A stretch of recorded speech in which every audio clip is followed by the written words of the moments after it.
ആദ്യം നിനക്കൊരു വില ഉണ്ടാവണം, നിന്റെ അഭിപ്രായത്തിന് വാല്യൂ ഉണ്ടാവണം. നീ സ്വന്തമായിട്ട് എന്തെങ്കിലും ചിന്തിച്ചിട്ടുണ്ടോ? അത് കറക്റ്റാ. ശരിയാടാ ആശിറ, നീ പറയുന്നൊക്കെ ഞാൻ കേൾക്കണമായിരുന്നു. ഞാൻ പറയുന്നത് നീ കേൾക്കുന്ന എന്തിന്? നീയല്ല എത്രയും പറഞ്ഞു, നീ പറയുന്നൊക്കെ ഞാൻ കേൾക്കണം, അതുപോലെ പോണോന്ന്.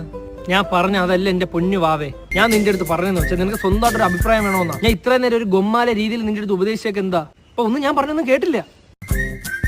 അജിനെന്ത്? അവനെവിടെ നീ ഉപദേശിക്കാൻ? സ്വന്തമായിട്ട് ഒരു അഭിപ്രായം ഒരു ഇതുമില്ലാത്ത അവനാണ്. അത് അവനെന്ത്? നീ കണ്ടോ അവൻ വരുമ്പോ? ഇതാണ് ഞാൻ പറഞ്ഞത്. SI ടെസ്റ്റാടാ. എടാ അവള് പറഞ്ഞേ മീശ മാത്രം വെച്ചിട്ട് ബാക്കി എല്ലാം ഷേവ് ചെയ്യാൻ പറഞ്ഞു. സൂപ്പർ ആയിട്ടുണ്ട്. അവക്ക് ഇങ്ങനെയൊക്കെ എന്നെ കാണുമ്പോ ഒരു സന്തോഷം ഉണ്ടോ? നിന്നെ ഇതേ കണക്കൊക്കെ ആക്കി വെക്കുമ്പോ അവർക്ക് ഒരു സന്തോഷം കിട്ടുമല്ലേ?